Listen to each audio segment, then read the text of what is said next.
4 de septiembre del año 476. Un militar llamado Odoacro entra en Rávena y quita del trono al emperador de Occidente, un muchacho al que llamaban Augustulo, el emperadorcito.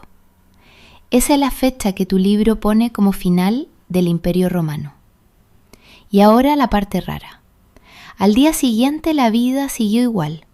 Los mismos funcionarios, las mismas leyes, el mismo Senado reunido en Roma. Nadie apagó la luz. Porque un imperio no se cae en un día y tampoco se cae por una razón.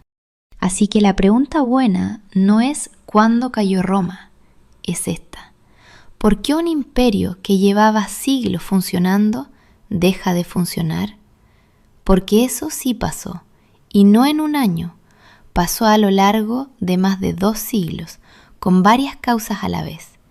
Vas a ver las 4 que más pesan, cómo tiran unas de otras, cómo el imperio acaba partido en 2, y por qué una mitad se apaga y la otra sigue casi 1000 años más.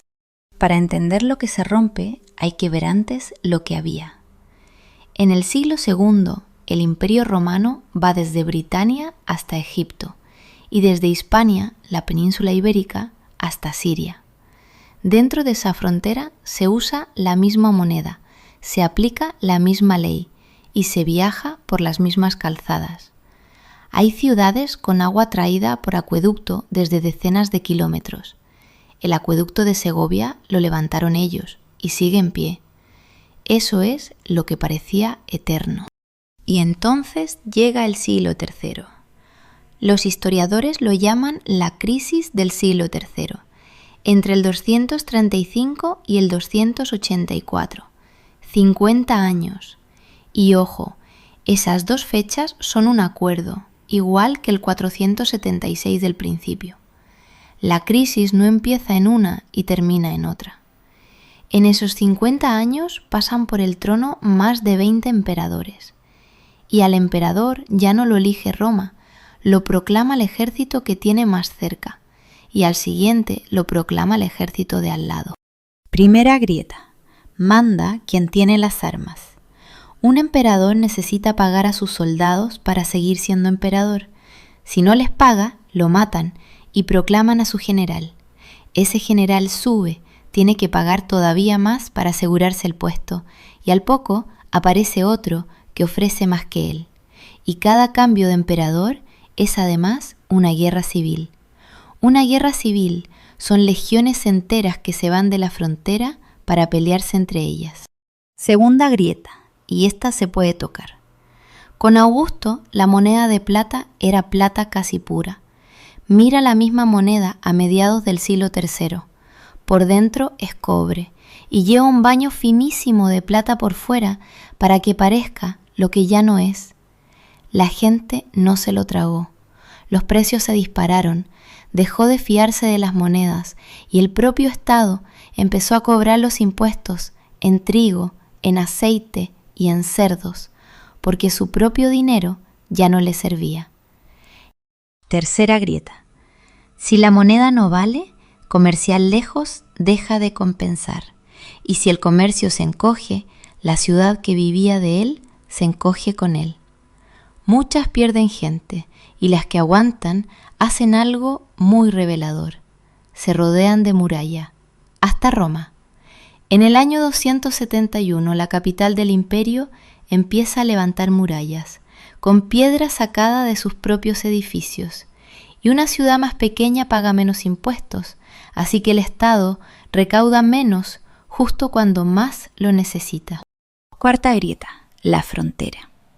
Y aquí hay que borrar una imagen. La frontera del imperio no era una raya pintada en el suelo, con romanos a un lado y enemigos al otro. Era una franja ancha, con fuertes caminos, mercados y gente cruzando en los 2 sentidos. Se comerciaba a través de ella y sobre todo se reclutaba. Miles de germanos llevaban generaciones sirviendo en el ejército romano. Así que cuando en el siglo V un general de origen germano manda a las tropas de Occidente, no es que hayan entrado, es que ya estaban dentro. Y ahora lo importante. Estas 4 cosas no van cada una por su lado. Menos comercio son menos impuestos. Menos impuestos, menos dinero para pagar al ejército. Un ejército mal pagado proclama a su emperador. Y eso es una guerra civil que deja la frontera sin vigilar. Y una frontera sin vigilar obliga a mantener más soldados que hay que pagar con una moneda que cada vez vale menos. Y ahí vuelves al principio. Ese es el círculo. Se han propuesto más de 200 causas para explicar esto, así que no te digo que sean exactamente 4. Te digo algo más útil. Van juntas. El imperio no se quedó mirando. En el 284 llega Diocleciano y hace la mayor reforma en siglos. Su diagnóstico: esto es demasiado grande para que lo gobierne una sola persona, así que lo reparte. En pocos años hay 4 gobernantes a la vez, cada uno con su territorio y su ejército, y multiplica los funcionarios. Y funciona, la crisis se corta.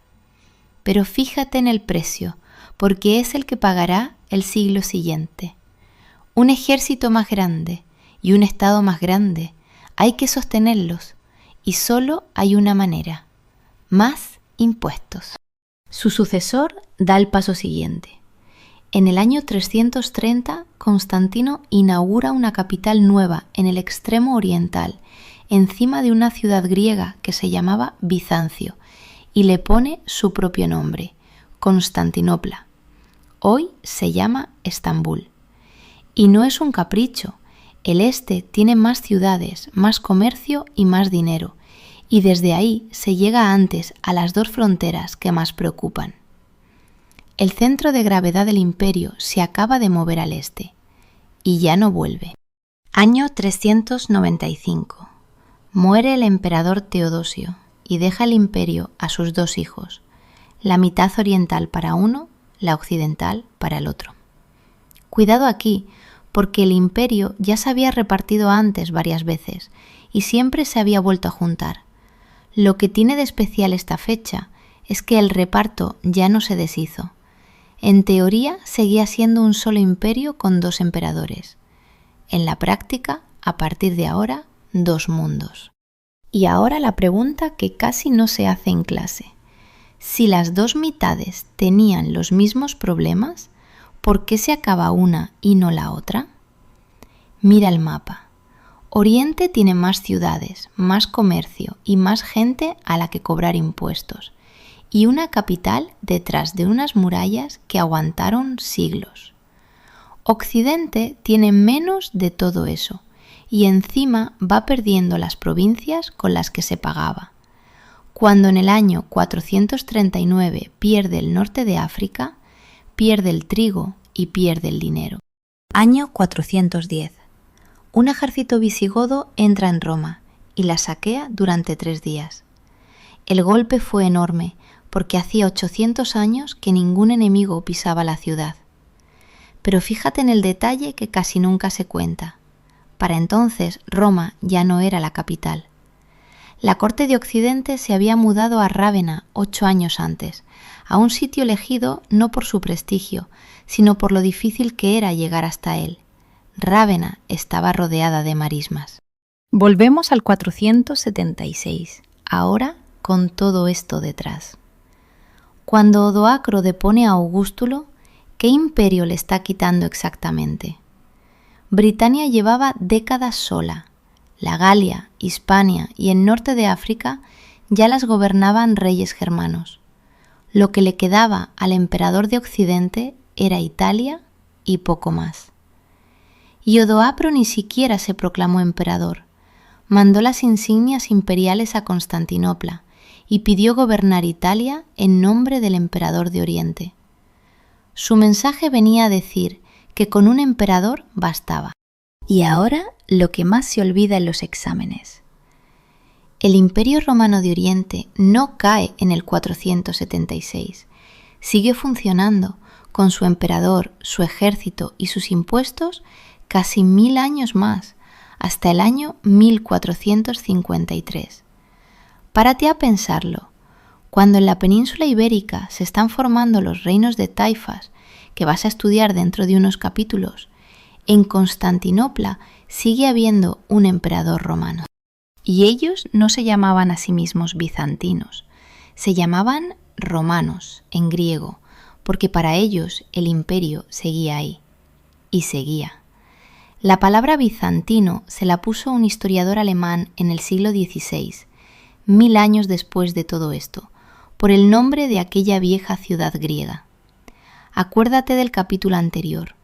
Los nombres de las cosas suelen venir después y muchas veces se los ponen otros. Entonces, ¿qué se acabó exactamente? Se acabó un estado, un emperador en Occidente, un ejército pagado desde un solo centro, unos impuestos que llegaban a Roma. Eso sí desaparece. Lo demás, en buena medida, no. Las calzadas siguen ahí y se siguen usando. Las ciudades siguen ahí, más pequeñas. El derecho romano se sigue aplicando y la lengua sigue viva en tu boca. Cuando hablas castellano, estás hablando latín con 1500 años de cambios encima. Y esa es la puerta de la Edad Media. Porque en el sitio que deja el Estado romano no queda un vacío. Quedan reinos nuevos, montados por pueblos que llevaban generaciones dentro del imperio, encima de las carreteras, las ciudades y las leyes que ya estaban. De eso va el capítulo siguiente, y empieza con una pregunta incómoda. Cuando esos pueblos se instalan, ¿es una invasión o es una migración? Según a quien se lo preguntaras en el siglo V, la respuesta cambiaba. Recogemos. Primero las causas. No fue una. Aquí has visto 4, y lo importante no es la lista, es que se empujaban entre ellas. El ejército hacía y deshacía emperadores. La moneda perdió su valor. El comercio y las ciudades se encogieron, y la frontera costaba más de lo que se podía pagar. Si en un examen te piden explicar la crisis del imperio y escribes una sola causa, te falta media respuesta. Y las fechas. Con 5 te vale. 235. Empieza la crisis del siglo III. 284. Diocleciano reparte el poder. 395. El imperio se divide y esta vez ya no se junta. 476. Se acaba el imperio romano de Occidente. Y 1453 cae Constantinopla y con ella el de Oriente, casi 1000 años después.